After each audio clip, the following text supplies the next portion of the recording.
So we're presenting today the Endline evaluation findings of the Discovery Project 2, or DP2. We'll start with a brief introduction and explanation of our methodology. Then we'll go over the findings, which are structured along the outcome and intermediate outcome indicators of the project, and end off with some recommendations. Lastly, we'll also speak briefly about a short additional piece of research that we conducted at Endline. So the DP2 project supports schools in Ghana, Kenya, and Nigeria, and consists of various project components. The first is a teacher professional development component, which includes training delivered by DP2 staff, as well as ongoing coaching and mentoring. And teachers are also provided with access to a mobile platform called CELED, where they can access additional resources. The project also includes an educational technology and media component through setting up learning centers in schools, where DP2 provides schools with TVs and educational DVDs. DP2 also supports schools to set up remedial lessons and to set up girls and boys clubs, and DP2 trains club mentors who deliver life skills content as part of these clubs. And the last component of the project is a community action planning component, which brings together school leadership and communities to identify and address barriers to girls' education. So all of these various components are expected to lead to a set of final and intermediate outcomes. Overall, the project is targeting improvements in literacy and numeracy outcomes, as well as self-efficacy, improvements in the transition rate for girls, and sustainability of the interventions. The intermediate outcomes are teaching quality and community attitudes and perceptions, as well as life skills and attendance. But as we'll explain just now, we were not able to measure both of those outcomes at Endline because of the restrictions related to COVID. So I'll just give a very brief overview of our evaluation methodology. The original design of the evaluation was is a mixed methods quasi-experimental impact evaluation that was designed around the project's theory of change. We've been collecting qualitative and quantitative data concurrently in each round of the evaluation, and we've been tracking a cohort of girls in schools during each round in the evaluation. At Endline, because of the COVID-19 pandemic and the school closures, we had to redesign our evaluation and focus on collecting data through remote data collection only. So at Endline, what we ended up doing is that we did a large-scale quantitative phone survey where we called up all the girls in our sample and all their parents and asked them some questions around transition and self-efficacy specifically. And a large focus of our Endline evaluation was qualitative data collection through phone surveys, where we spoke to girls and their parents, but also to other respondents, including head teachers, teachers, and community members. And lastly, we analyzed DP2's monitoring data to help us get an understanding of how implementation has progressed since the midline.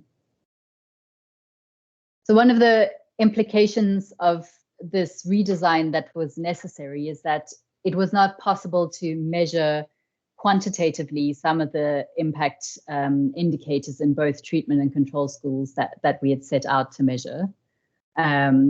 Especially, we couldn't administer learning assessments, which would have required face-to-face contact, and we couldn't do lesson observations, as well as measuring attendance and life skills. So at Endline, our results focus more on qualitative perceptions of effectiveness. Another thing to bear in mind is that phone interviews are generally shorter, and so they're able to provide a bit less depth in terms of the data we collect from them.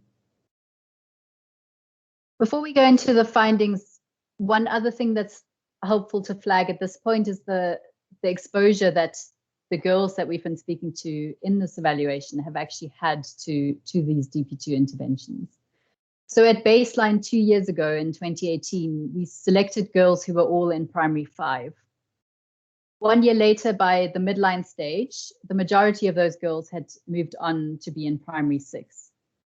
But 4 months after the midline evaluation in September 2019, girls in Ghana and Nigeria made the transition from primary school into junior secondary school.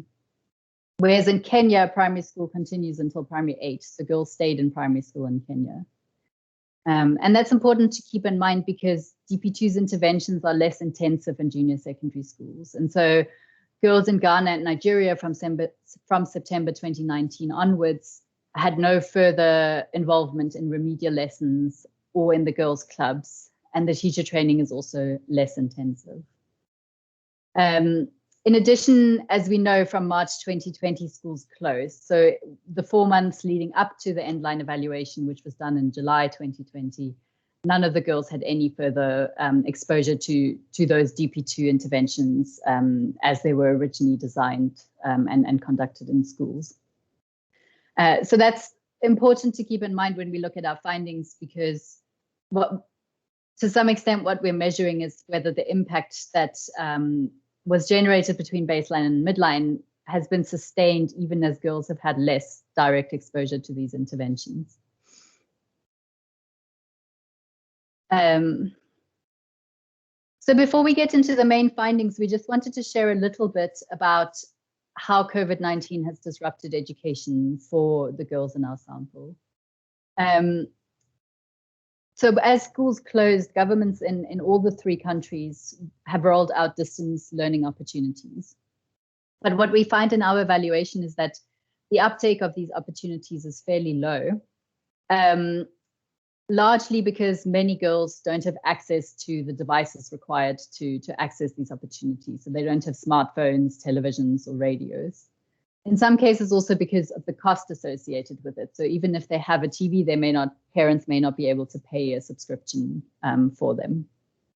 And that's shown in the graph on the right-hand side, where we see that, for example, 50% of girls in Kenya had watched an education program on TV, but that percentage is lower in Ghana and in Nigeria. So many children, the only support they're receiving at the moment is through their families.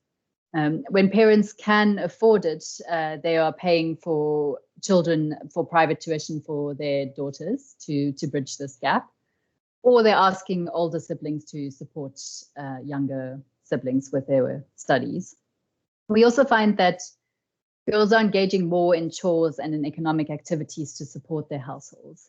And some respondents were concerned that will continue even once schools reopen. In terms of transition, almost all parents told us that they intend to send their children back to school once schools reopen, because they do believe that education is really important. But they are concerned about how much learning has been lost during this period. And they're also worried about their ability to afford schooling-related costs once schools reopen.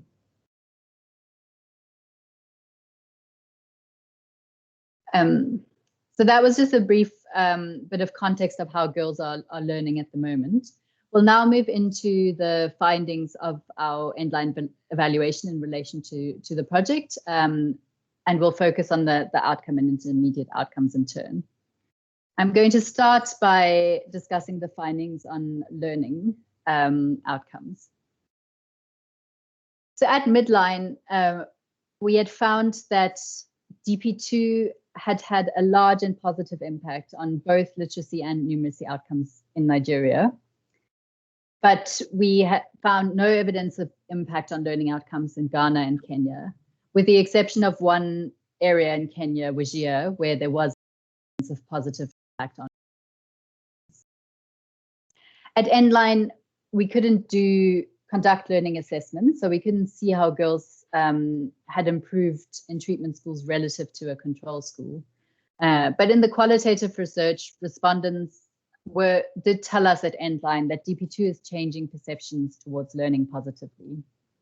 So girls across all 3 countries felt that they are learning better, they were interacting more with their teachers and with each other during their lessons.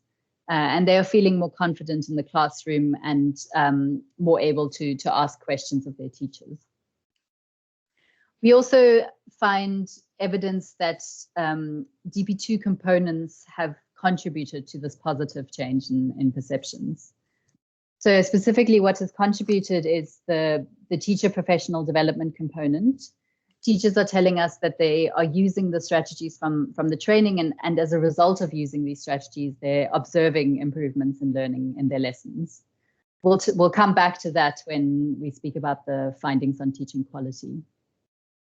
The second component that has contributed remedial lessons.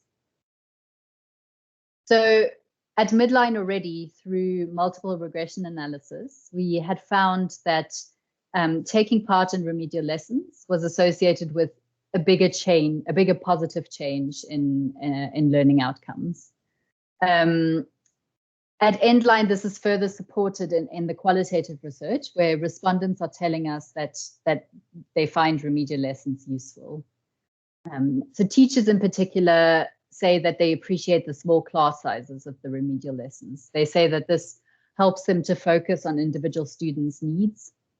It encourages more active class participation, and it allows teachers to spend more time on teaching rather than on classroom management activities. In addition to this, another piece of evidence that we have is that we can see from DP2's own monitoring data that girls are improving on their foundational skills. So the graph on the right shows students' average scores in Nigeria. And we see that over a period of 4 months, from November last year to March this year, numeracy scores increased from 26 points to 58 points, and there was a similar improvement in literacy scores. So from the monitoring data, we can see that girls are learning new foundational skills while attending these remedial classes. Our evaluation finds some challenges and conditions associated with how and when these remedial lessons work best. So firstly, we find that remedial lessons are most likely to be valuable and to contribute to learning if there's not already widespread remedial or extra support. So in Kenya, many children already get private tuition classes. So the remedial lessons are not as much of a value add in this context. While in Nigeria, very few children, if any at all, have any access to remedial support, and lots of children require remedial support. So the remedial lessons really present a massive value add in this context. We also find that finding a good time to deliver remedial lessons within the regular school timetable is challenging. Often these lessons take place in the afternoon, and many children feel tired or hungry at that time. And some children also struggle to attend the remedial lessons because their parents ask them to support them, to help them with other activities at home. And lastly, teachers are investing a lot of time and effort into delivering these remedial lessons. So we find that from what teachers tell us, they need to be compensated for this effort that they're putting into these additional remedial lessons through stipends to feel motivated to invest this additional time in delivering these remedial lessons. But overall, our findings show a strong contribution of remedial lessons as being supportive of improvements in learning. I'm now going to hand over to Mejabin to speak through our findings on self-efficacy. Thanks, Kat.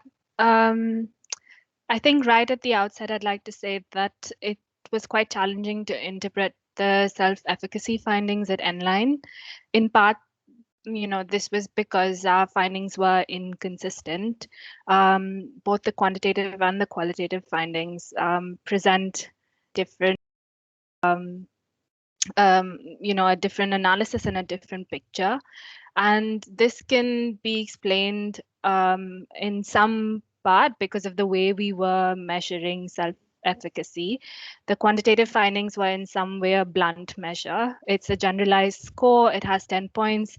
It can be widely applicable different countries, and so provide sort of some sort of benchmarking, whereas the qualitative research tried to define self-efficacy from the point of view of the cohort girls and take a more open-ended approach to studying self-efficacy, and allowed girls to define how this changed based on their context and as they grew up, and in Ghana and Kenya, where this happened after school shut down, it probably sort of captured some of the changes that they felt as a result of COVID and school closures. I think the headline findings are that self-efficacy trends are sort of moving upwards in all three countries. And the lack of impact is explained by the fact that there's comparable or larger increases in self-efficacy across controlled schools. What we do find is that there's positive impact in Ghana from baseline to midline, but this doesn't hold at endline. And increase in self-efficacy, in Kenya and Nigeria, sort of there is an increase, but there's no impact. Another reason to explain this is probably in Ghana, girls would have moved from primary school to JHS and would not have received sort of the intervention as they would have in primary school. And so, one hypothesis is that when girls are in school receiving the full host of the program interventions, participating quite actively in clubs and other remedial classes, etc., there is a greater impact on self-efficacy. In our qualitative findings, we find quite a promising picture in that, similar to quant, there's a steady increase in self-efficacy, but there were really strong findings of the program's sort of contribution to this, even at Endline. A large role, I think, was played due to the My Better World curriculum. So girls who were participating in the clubs and watching My Better World could not just recollect what they had seen, but also apply this to their lives. There's a quote on the right, and we found several examples like this quote where they identify with a character. They identify how in an episode this character would have come across a challenge and found a way around it, and been able to relate that to their own lives. And we can link this, positively with participating in clubs and watching the videos and remembering the messages from these videos. I think we should also acknowledge the role that the community and a girl's parents and family play. And we have steadily seen an increase in self-efficacy and the ability, to for increased self-confidence and the role that girls play in their households.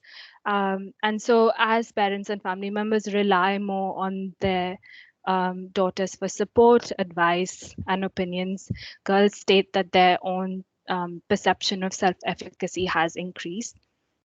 I've already spoken to this, but literature suggests that self-efficacy in adolescence or early adolescence is quite volatile and depends very much on their peers. And the absence of this, as a result of school closures, would have probably also resulted in some volatility in what our findings were. That said, it cannot be understated that the messages that they may have learned as part of the clubs continues to, support these girls, the school closure process. That's it on this slide. I'll move to the next one, please. Thanks, Mejabin. So I'm going to talk about the findings in relation to transition. Here we find that in Nigeria, DP2 has led to a 5 percentage point improvement in transition over the full duration of the project, so between baseline and endline. Most of this positive impact was generated between the baseline to midline period. Between the midline to endline period, the impact was largely sustained, but there was no further impact that was generated. And this coincides with, if you remember from the earlier slide, between baseline and midline, girls were transitioning from primary 5 to primary 6 within primary school. Whereas from midline to endline, they were transitioning from the end of primary school, primary 6, into junior secondary school. And we would expect that there are additional barriers associated with that moment of transition.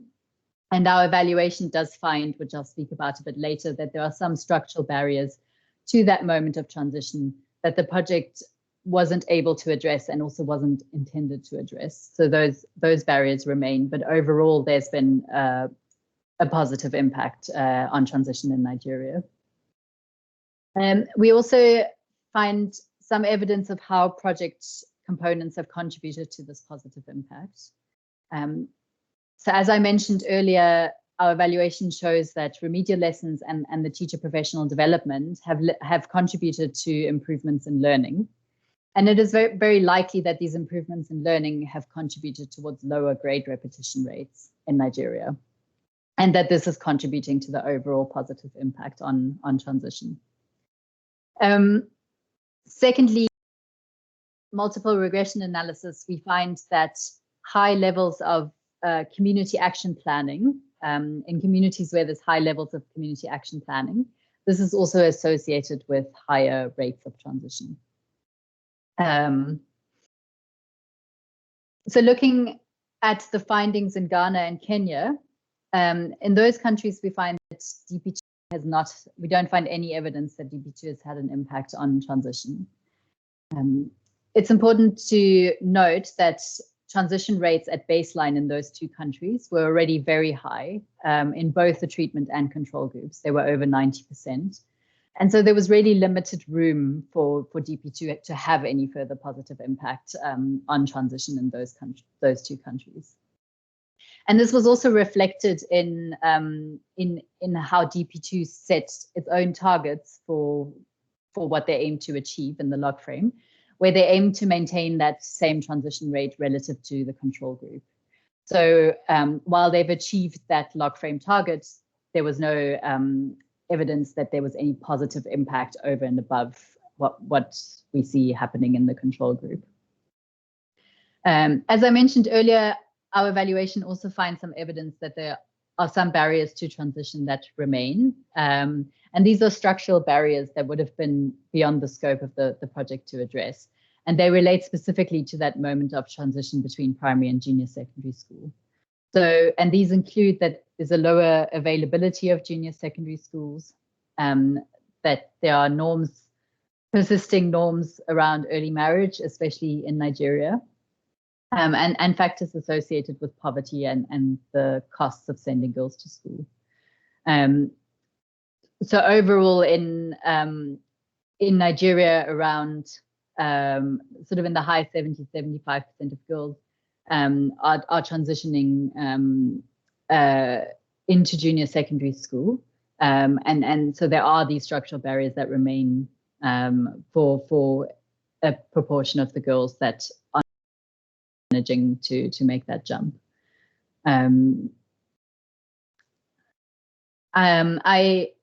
I'll move on to speaking about teaching quality, which is one of the intermediate outcomes of the project. So at midline, through our lesson observations, we had found that there was a consistent positive impact of DP2 on teaching quality in Nigeria. And we also found some evidence of a positive impact on some teaching practices in Ghana and Kenya. At Endline, again, we're not able to conduct lesson observations in treatment and control schools, but the qualitative research is really supporting those positive findings that we found through the impact analysis at midline. So teachers in our treatment schools at Endline they can clearly remember what they've learned from the training in quite a lot of detail. And they're also telling us that they are using these strategies from the training, and as a result of using them, they perceive that they're observing improvements in the learning outcomes. Some of the things that teachers tell us are particularly important or relevant to them from the training is that they are now encouraging more active participation during the lessons. They are tailoring teaching strategies more to the needs of individual students, and they're aiming to build students' confidence and make students feel more comfortable asking questions and participating in the lessons. In terms of the project's contribution to these positive perceptions of teaching quality, our analysis of the monitoring data shows that the direct training component and the coaching and mentoring aspect, so the ongoing coaching and mentoring that DP2 staff deliver, those are well implemented, and this is also what teachers tell us has been particularly useful to them. On the other hand, the implementation of the step-down training component is more varied. So this is where teachers who've been directly trained by DP2 are tasked with stepping down this training to other teachers in their schools. And we find that across both the midline and endline, our findings show that in many schools, the step-down training is delivered fairly infrequently.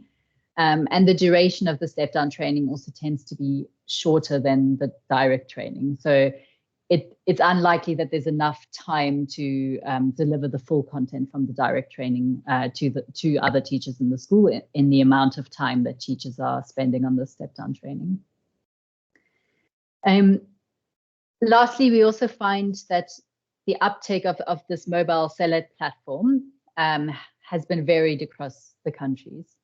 In Kenya and Nigeria, approximately 40% of teachers have been accessing and using this platform, compared to 20% of teachers in Ghana. We were, because of time constraints and restrictions in our phone surveys, we were a bit limited in how much we could examine this component. So there's some information that DP2 has collected themselves that shows that teachers who are using the platform are finding this useful. But we have sort of limited evidence we were able to collect limited evidence at Endline to look into this in more detail ourselves. So yeah, that's it on teaching quality. I'll now hand over to Mejabin again to speak on community attitudes and perceptions. Thanks, Kat.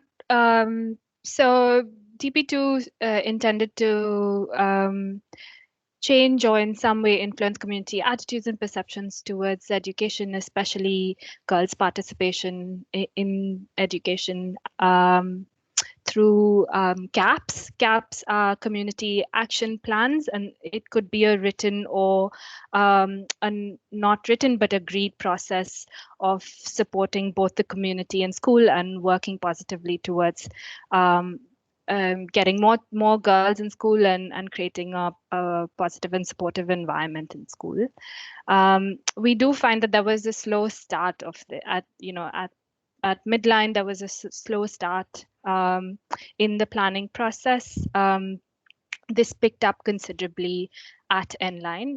This is largely a qualitative assessment at Endline, but at midline, what we did find was that while 96% schools in Nigeria had an action plan, it was much smaller in Ghana at 88% and 66% in Kenya.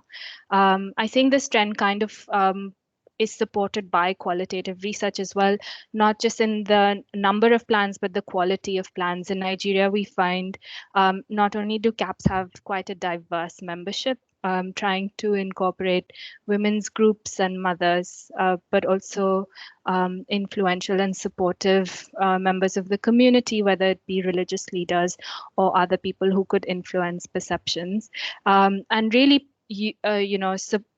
use them or sort of use their ability to influence the community in the process of raising awareness. And as Kat mentioned earlier, that's probably a reason why we see a positive sort of connection between well-functioning CAPs in Nigeria and transition. In Kenya and Ghana, we find limited evidence at Midline, but there was an increase in CAP members' participation in the school and community at Endline. We find that their efforts have focused on increasing awareness, improving attendance, and improving school infrastructure. On the last point, a lot of this was towards supporting girls to come to school and also stay in school, especially by raising awareness around sanitary practice, ensuring that there are clean toilets and sanitary napkins available for girls when they're menstruating. And these, have been widely documented as having a positive impact on attendance. In Ghana, we see that, like in Nigeria, CAPS have participated actively in raising the community's awareness of the ill effects of participating in the labor market, and done both one-to-one awareness raising as well as awareness raising activities. And we do hear at Endline that this has changed to some degree parents' perceptions towards sending their daughters to school and understanding the effects of working both on attending school but also being able to study. In Nigeria, we see probably the strongest evidence of this support actually changing parents and community practice and perceptions. Across all three countries, but quite specifically in Kenya, there has been a challenge for CAPS to be owned by a leader. This could be a school leader or a community leader, but in the absence of a strong leader owning this process, we do find that members of participating in this process don't meet as often, that a plan doesn't get created and updated as often. And we do think that the difference between, say, Kenya and Nigeria is that there was strong leadership in the CAP planning process. Other challenges, although it was not required for CAP to mobilize resources, a lot of CAPS wanted to support school infrastructure, fix toilets, create a hand washing station, have desks and benches for all students, and this required resources, and they often struggled to do so. And so, although they had quite ambitious plans, they weren't always able to fulfill these plans. We do see towards Endline that CAPS had started relying on local businesses, both to support financially as well as through any resources that they may have, and this inches them closer towards achieving their goals. And finally, I think a finding that probably resonates across different projects that rely on parental participation, especially in the context of poverty. It's really hard to get strong parental participation in school-based activities, especially if they're employed during the day. And this also stands as a big challenge for CAPS, in that parents who are daily wage laborers or unable to come to the school as often do not participate as much in community level activities, and this has in some ways scuppered the plans that CAPS have made in and with their communities. However, overall, we would say that the process of CAPS being embedded in schools has improved over time, and Nigeria definitely is a case for best practice of how this can happen. That's it on community attitudes, and I'll move to Sean's slide for sustainability. Thank you. Thanks, Majabeen. So in terms of sustainability, I mean, DP2 has had a sort of multi-pronged approach to delivering on sustainability at different levels. So at the community level, at the school level, and the system level. And what they've tried to do is really consistently and systematically engage with different stakeholders at these levels. So at the community level, it's working with both the school leadership and community members through a sustained process of engagement, mentoring, with a view to handing over the community action planning.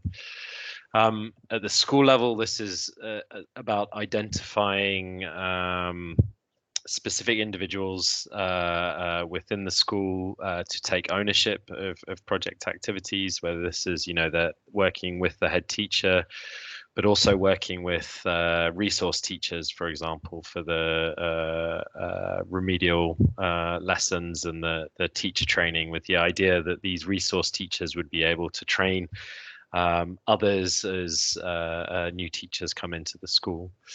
And then at the system level, this is about engaging with different levels of government at sort of national or regional level to generate high level buy-in and support for the project, as well as government officials more at a local level who DP2 are hoping to hand over some of the project activities, say related to monitoring and mentoring of teachers, say engaged in teacher training. In terms of the way we measured sustainability, we followed the GECT template, which rates sustainability at these different levels on a 4-point scale, ranging from a score of 1 or latent, which is really about developing knowledge and changing attitudes. So very latent, not actually engaging in activities at that level. And this goes all the way up to established, where not only do stakeholders understand the benefits and the reasons and the rationale for the project activities, but they're now have taken full ownership of the implementation and are doing this without DP2 support. In terms of the progress on sustainability, the table that you'll see there gives the baseline and endline scores against sustainability, and we've color coded them so they'll receive a score, a color of green if they've met or exceeded targets, and a color of amber if they have not met the target.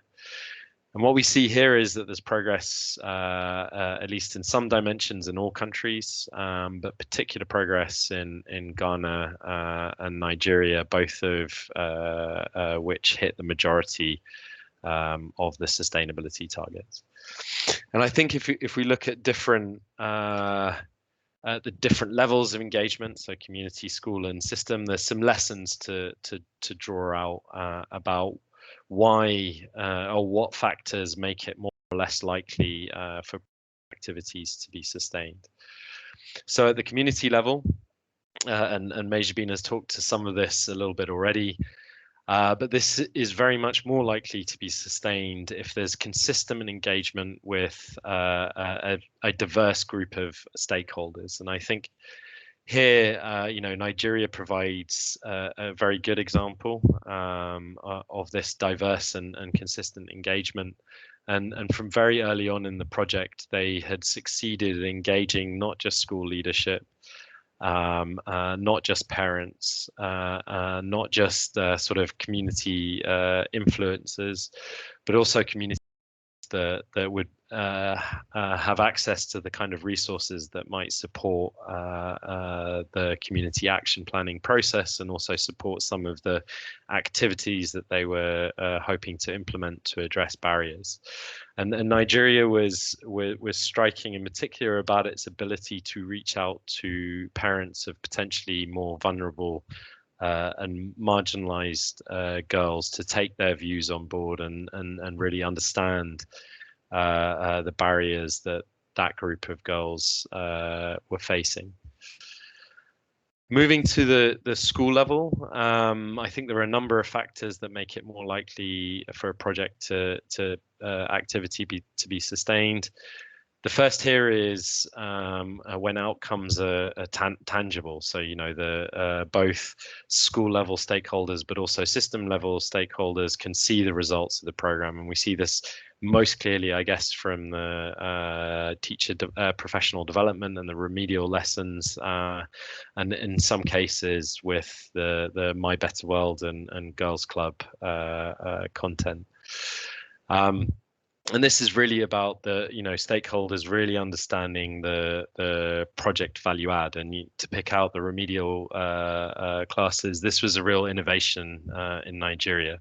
And if you look at our baseline results in terms of the proportion of schools that offered remedial classes, it was very low in Nigeria. And so there was a clear value add for that there. The sustainability is also more likely when there's sustained engagement with stakeholders. And particularly for the project activities that are hoping to be driven at school level, and this is sustained engagement with resource teachers to enable them to be confident in passing down training that they've received directly from DP2 in a way that's kind of consistent with the original design. But there's also an issue about resources being available, and I think the Endline results suggest that there are some schools, particularly on the learning centres, that have the equipment around, TVs and video recorders and so on, of some schools, and particularly resource poor environments, that may struggle to maintain the equipment and therefore present a threat to the sustainability of that activity. At the system level, sustainability is more likely if there are systematic and consistent engagements with different levels of government, and again where DP2 can demonstrate the value add of governments taking on and making investments themselves. And particular success, some success has been had in all countries, but particular success in Nigeria and to some extent Ghana. So again, from very early on in Nigeria, there was consistent engagement with the SUBEBs, state level education authority in Kano, and in engaging, so systematic engagement to raise awareness, but then also engagement with them in understanding how the government systems could take over activities. And what's particularly encouraging in Nigeria is that they are both taking on board some activities, and in particular the teacher professional development, the remedial classes, as well as the community action plans within their own state development plans for education, as well as the current promise of funding to support that, although that's not quite being released yet. Ghana similarly has also made a lot of progress since midline, and in particular for Ghana, the recruitment of senior technical lead with specific responsibility for this government engagement, which was recruited everywhere, but particularly noted in Ghana as kind of providing a boost to those efforts. Has really supported their engagement with government, and similarly to Nigeria, the government there is looking at supporting particularly the teacher professional development and the remedial classes, and there are some talks there of promises of funding to support that as well. At the system level in Kenya, I think there have been additional challenges to get engaging with the government there. The Kenyan system works slightly differently. You don't just engage with one organization, you have to engage with the Teacher Services Commission, which looks after teachers, as well as the Ministry of Education, which looks after the schools, so presented an additional challenge. And whilst with Kenya, whilst it's positive from a sustainability perspective that the government has shown a willingness and an interest in supporting the teacher professional development and remedial classes, there were concerns with government officials that the approach taken there to simply integrate that into ongoing activities might present a challenge, given that resources are already pretty tight for lower level government officials to conduct ordinary activities. So that's it on sustainability, Kat, if you want to move on to the recommendations. So in terms of recommendations, we wanted to start with one that's not necessarily for DP2 in particular, but rather more thinking about future investments by FCDO or future investments made into education on kind of the scale for GECT. And the first one is really about ensuring that all activities are really focused on need or are focused on an assessment of needs. And what we're referring to here is that, as we understand it, every project funded through GECT had a certain set of requirements to show progress against a large range of outcomes and intermediate outcomes. And it's focusing on some indicators, and I think for DP2 particularly, garnering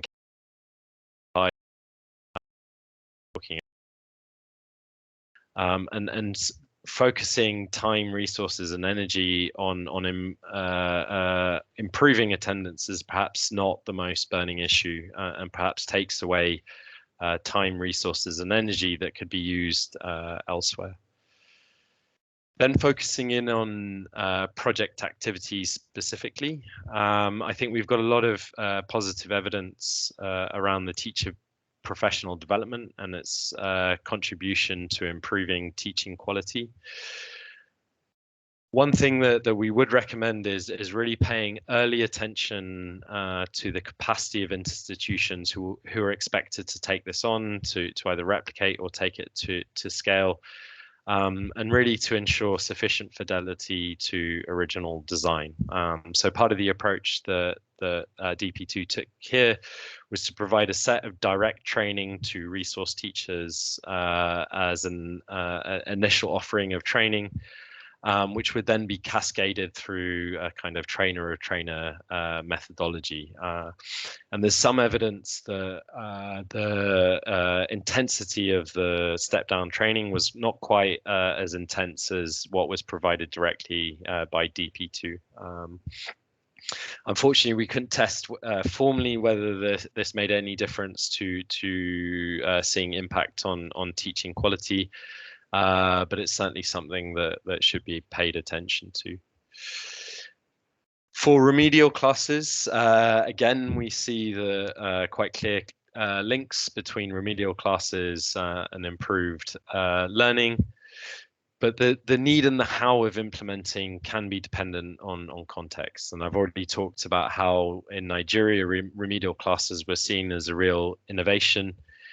In Kenya, paid tuition is much more common, and students attending remedial classes is much more common. And so what DP2 certainly tried to do, and what should be encouraged, is to really focus the remedial classes on those most in need. So those who can't afford remedial classes for themselves, or those who are falling behind.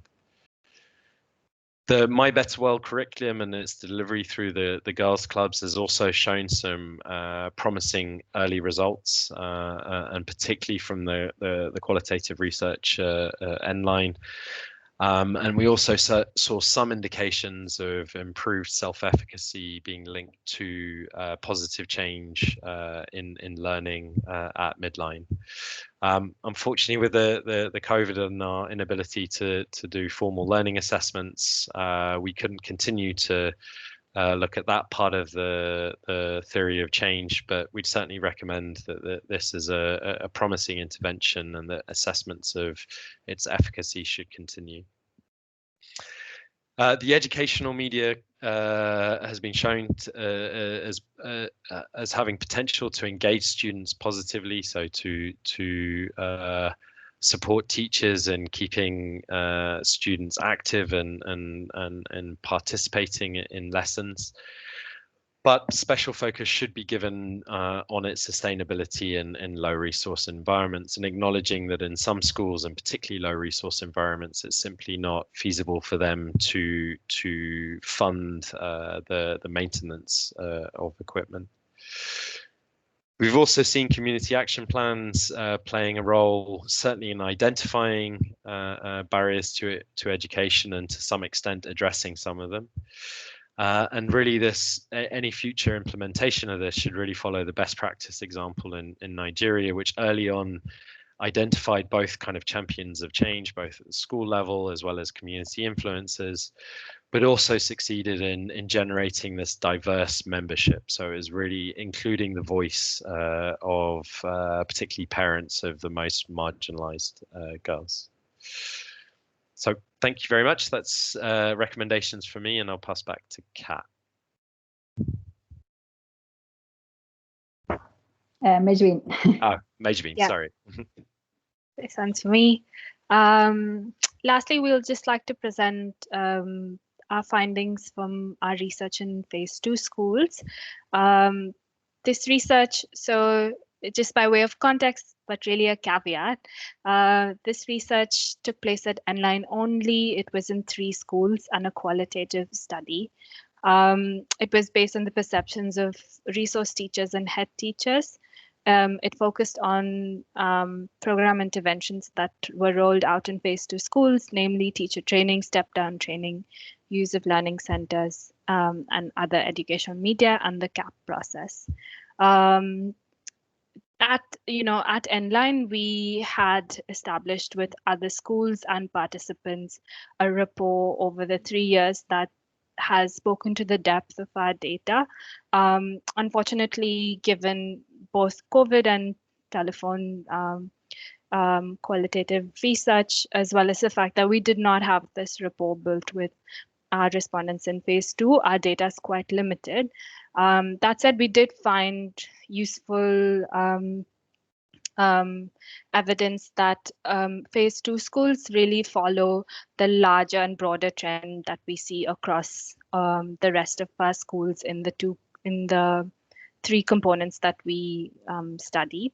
So specifically on training, we find that there is across resource teachers and head teachers an appreciation of the training that they received, and they perceive an improvement in practice as a result of that. For example, they find that the training has helped them prepare and deliver their lesson plans better, that this in turn has improved children's engagement in the classroom, allowed them to be more attentive and participate with what is being taught to them. We also find, like our overarching findings on step-down training, that this varied. In some countries, for example, Kenya, we find that teachers may come back after step-down training and after training and provide a step-down training pretty much immediately to all the teachers, whereas in Ghana, it was on a needs basis. So once a term, perhaps if there was a desire to participate in a step-down training, this training was held. And so, we can say at best at this stage that teachers have received very different the cadence of the meetings was different, and the fidelity to the original trainings are likely to differ. With regards to learning centers, again, a strong appreciation for the role learning centers play in keeping children engaged. Teachers and resource teachers suggested that they use the learning centers when feasible. In Nigeria, the fact that there were frequent power shortages or the lack of funds to power generators, learning centers were not used as much as in Ghana and Kenya. But across all 3 countries, and especially in Ghana and Kenya, there was a perception that this was increasing children's motivation to learn. With regards to the CAP, again, unsurprisingly following trends that we see across all 3 countries. In Kenya and Ghana, we found very little depth in the responses that head teachers could provide on what was happening in the action plan in their schools. In Ghana, to some degree, head teachers could speak to the activities compared to Kenya. In Nigeria, we find that CAP participants have been supporting school infrastructure improvement, replenishing learning materials, and were proactively thinking about a back to school campaign. So how can they motivate the communities to send their children back to school once it is safe for the schools to open? Overall, I would say that head teachers and resource teachers were most likely to sustain those activities that they considered valuable and could see a change. Specifically, this was using what they have learned from teacher trainings in the from DP2, as well as where feasible using learning centers to improve student engagement in the classrooms. So in summary, not really far away from what our overarching findings are, and the beginnings of positive practice, especially around using what they've learned in teacher trainings in these schools. Thank you.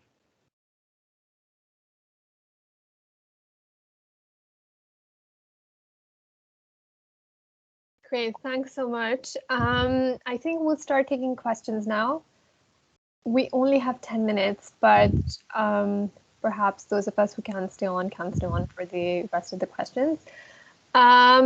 Michelle has a question on explaining the difference between phase 1 and phase 2 schools, because there are a few people online who would not be as close to the phased approach of the project.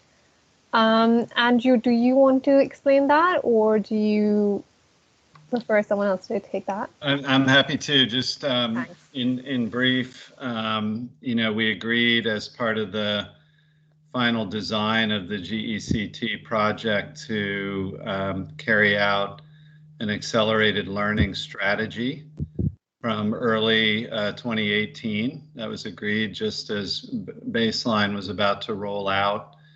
That accelerated learning strategy included a more intensive investment in a set of phase 1 primary schools, as we called them, in each of the 3 countries. Roughly about 30%, one third more or less of the primary schools in each country. So roughly 150 schools, give or take. They got, all the schools got the same amount of training. The phase 1 schools got additional follow-up, more frequent schedule of follow-up observation and coaching, and also got the direct support to remedial classes as an additional intervention. So the My Better World pilot approach through the clubs was also carried out actually within a subset of those phase 1 schools. So phase 2 schools refers to the sort of 2/3 of the primary schools that were not getting those additional interventions and as much follow-up monitoring and support to the teaching and learning. That's a quick summary for you. Great, thanks, Andrew. And then I can see that Stuart has his hand up as well. Yeah, thank you very much, and hi everyone. Well, first of all, I want to say thank you very much for your presentation, for a really interesting and clear presentation of the Endline findings, and I also want to congratulate you as well for all the great evidence you've generated, given the challenge which I'm sure you faced because of COVID as well. So, just want to say that those things right from the start. I've got many questions. I'll just kind of maybe throw out a couple of them if I may. One is, so in terms of your presentation, you were kind of really clearly laid out kind of your findings for the different kind of elements of the intervention. I wondered whether you had any evidence or reflections on how they worked in combination. I'm thinking from the perspective of girls, some girls might have had, changed kind of classroom and teaching practices, but also access to the girls' clubs and the My Better World, and also the remedial classes. Is there any evidence that they worked in combination with one another, that the impact was greater than the sum of their parts, or not? So that's my first question. And then my second question was, in terms of the barriers. So I imagine that baseline, there was a strong focus on thinking about the barriers that marginalized girls were facing. I wonder whether you had any reflections on whether there were particular types of barriers or challenges that maybe the project wasn't able to address because of the nature of the interventions. I just wonder if you have any reflections on that as well. Thank you. Brilliant. So maybe I could take first stab and then pass on to Mejbin or Kat. Yeah, I mean, in terms of disentangling, I guess the theory of change and trying to understand the summative contribution of all of these different components. I mean, I think there is some evidence to suggest that these things are working together and reinforcing each other. I think in particular the teacher professional development and the remedial classes go hand in hand. So not only are you improving the quality of teaching, but also identifying girls who are struggling to keep up or falling behind in regular classes and doubling down that support for that particular group of girls. Most clearly seen in kind of Nigeria, where not only do we see the sort of most consistent improvements in teaching quality at midline, but it was also the place where we saw the strongest or saw the impact on literacy and numeracy. In terms of the other activities, I mean, the My Better World content and the Girls Club, I mean, I think it's possibly a bit early at this stage, given what we were and we're not able to do a Endline and making a definitive link. But there was certainly some evidence, at least, that both My Better World was improving the kind of self-efficacy and confidence of girls, but this being translated into, you know, better able to negotiate with peers, parents, and teachers within the classroom. And there's some quant evidence from kind of multiple regression analysis about improved self-efficacy or higher levels of self-efficacy being associated with positive changes in learning. Yeah, then other activities. I mean, the community action planning. I mean, I guess that, you know, there's some evidence that it's perhaps supporting girls, removing some of the barriers, like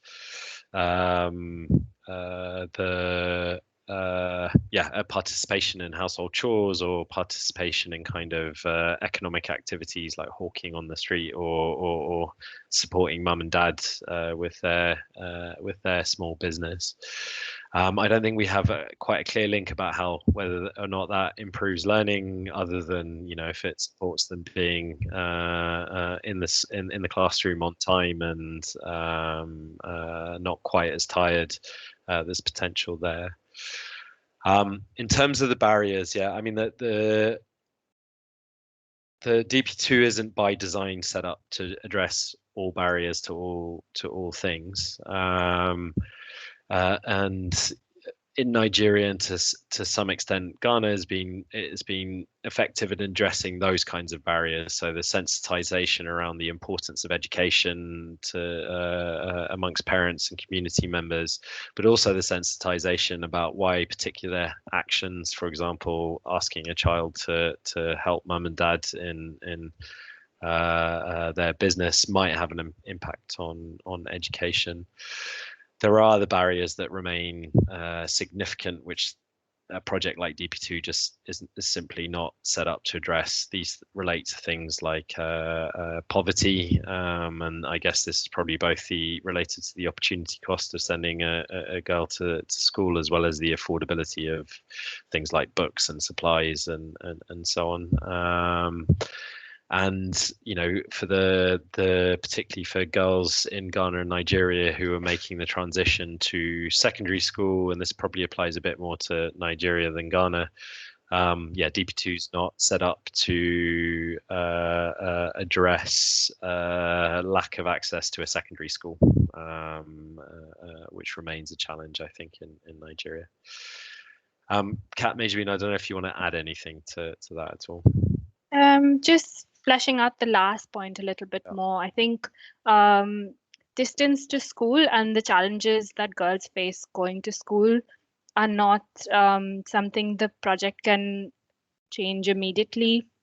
And we certainly see that as girls grow older, both girls and parents seem more worried about this. In some places, for example, in Kenya, girls were just afraid of being, and there have been examples of being attacked by wild animals. This is definitely outside the project's remit.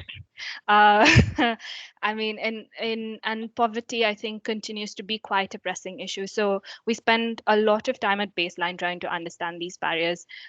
Girls and parents feel a deep sense of shame if they're unable to provide, contribute financially to some of the activities in school. Even in the free schools, there are sort of activities that they have to pay for, exam fees and book fees and other additional charges. And while to some degree, caps may be able to alleviate quite extreme circumstances for some girls, it does not spread across the vast majority of the population. And then I think, speaking also to Michelle's point about technology in low resource settings, oh, but before I get to that, there's another point for example, Wajir, where because of violence in schools and against teachers, there's been a huge attrition of teachers. The government has chosen to move out teachers from Wajir who do not belong to that region for their safety, and this does sort of create a sense of broken continuity in schools and upsets the equilibrium for both students and teachers and the head teacher. And this is certainly a problem that is outside the project's remit and susceptible to the larger political environment. If I may take the first stab at Michelle, guessing Michelle's question and then answering, but then please shout if there's more. Technology, especially with regards to electricity, continues to be a problem in parts of Kenya and also Nigeria. And so even if they have a functioning resource center, and schools spend a lot of their energy and resources ensuring that these are secure in the school with a padlock or somebody guarding the TV, that when they don't have electricity, they cannot use it. And this does definitely impact sort of how often the TV may be used in schools. And I think it's acute in certain regions. And so an exception for those regions, definitely not a problem, for example, in Nairobi. Thanks so much. Michelle, do you want to come in and just add to your question, or are you happy with our answer? Yeah, no, that was really interesting, and that answered a large part of my question. Just wanting your perspective on that low resource setting. I was also wondering if, just because technology is also changing so fast, if DVDs, I'm not talking about necessarily for now, but for future programming, is the best way to do this sort of, or are there other emerging, or even like USB or other technologies that may be more suitable in the future for sustainable sort of classroom use?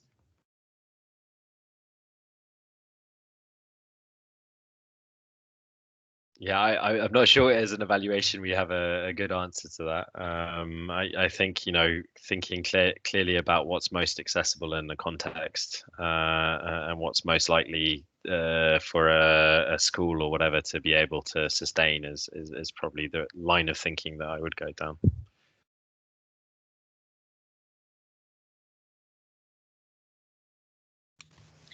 We're certainly contemplating from the impact, Michelle, a number of possibilities, and I think increasingly looking at shifting away from a DVD approach, but we can discuss that further. Yeah.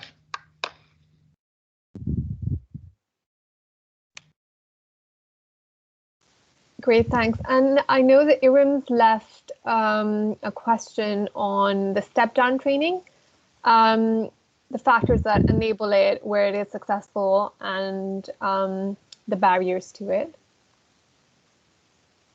Yeah, so I mean, what we've seen throughout the kind of course of the evaluation is that the original DP2 training is pretty intensive, and I think it's a 9-day training. But do please correct me if I've misspoken. And then when it comes to the step down training, the kind of approach was to get resource teachers to deliver. That this was done on a slightly more ad hoc, because teachers themselves are busy, to use the events that they have available. I mean, I think it sort of depends on what your view here is in terms of making this sustainable. If you just take the view that the school should deal with it in isolation, then you have to figure out what the structures are at that level. If the view is actually, look, the end goal is for, and which is what has happened in all 3 countries to some extent, is that government systems take this on. Potentially, earlier engagement with government officials to participate in the direct training, to fully understand the original approach, so that they can then support resource teachers to do that on an ongoing basis, may help to that, I think. I don't know if you think that's fair, Andrew. Yeah, I think that's fair. I mean, the one thing I would say is they do, as you said, Sean, have very limited time within sort of the normal school schedule to replicate, to step down the training. So that point is obviously, a very real one that we've wrestled with throughout. The one thing I would say is that a number of the schools that are looking to really step down in a robust way, they will schedule multiple sessions. So they might only have an hour or 2 at a time that they can take out of the schedule, but they'll look to replicate over several sessions, is what we've seen and heard in a number of cases. But even so, it's not a full step down, as you said, of the multi-day training workshops that we rolled out directly to the resource teachers. Yeah. Thanks both. There is a question from Barbara and Frida. I know that they've left the meeting, but if you could respond to those, and I can share the recording with them with the response, or if you want to respond in an email. No, we can respond quickly. I think on Barbara's question, this is about caps and whether there are school improvement plans as a requirement in national, regional, district policy. I think that's true in all 3 countries. I think what's particularly encouraging for Nigeria, and to some extent in Ghana, in Nigeria, the government had sort of seen the cap as a real potential value add that they could then that they're then planning to integrate within their state development plans. And I think in Nigeria they had already I think the key thing about the early Head Start, that they piggybacked on existing community structures to deliver that at the start. And then Frida, would this reduce the perceived need for remedial classes? I mean, so this question relates to interest in the changes in teachers' practices and how much these are observed in regular classes, and whether this would reduce the perceived need for remedial classes over time. I think not. I mean, I think you'll always have students, particularly in a context with quite large class sizes, that will need support to keep up with their peers, and there's having these two activities run in tandem feels like mutually reinforcing. So to have both the teacher training and the remedial is Great, thanks so much for answering all of them and also for staying on after 4. I think that's all the questions, and thank you so much for taking out the time to do this. I think it was a great session and the presentation was really nicely done, so thank you for all the work that you put into the presentation, but then obviously also the report. And I'll be in touch with you via email. Right. Thank you so much. Very much. Thank Thanks you. very Thanks much. everybody for your Thanks, everyone. participation. Yeah, Thank you. thanks for us.